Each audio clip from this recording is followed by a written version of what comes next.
17 বছর পর জামিন পেলেন পিলখানা বিস্ফোরক মামলার 2.5 শতাধিক বিডিআর জওয়ান।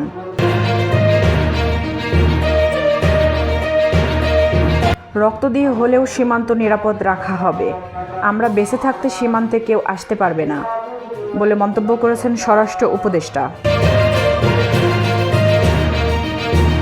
ময়মনসিংহে রাস্তা বন্ধ করে অটোরিকশা চালকদের প্রতিবাদ বিক্ষোভ।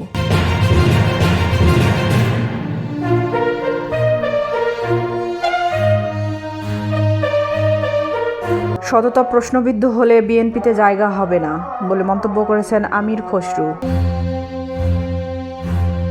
চেক প্রতারণার মামলায় ক্রিকেটার সাকিব আল হাসানের বিরুদ্ধে গ্রেপ্তারি পরোয়ানা জারি।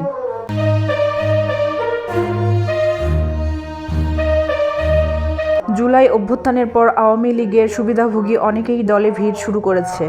তাদের নির্যাতনের ইতিহাস জাতিকে মনে রাখতে হবে বলে মন্তব্য করেছেন তারেক রহমান। বাংলাদেশ ব্যাংকের সাবেক ডেপুটি গভর্নর এসকে সুর চৌধুরী বাসায় দুদকের অভিযান, 4.5 কোটি টাকার ডকুমেন্ট ও 16 লক্ষ টাকা উদ্ধার।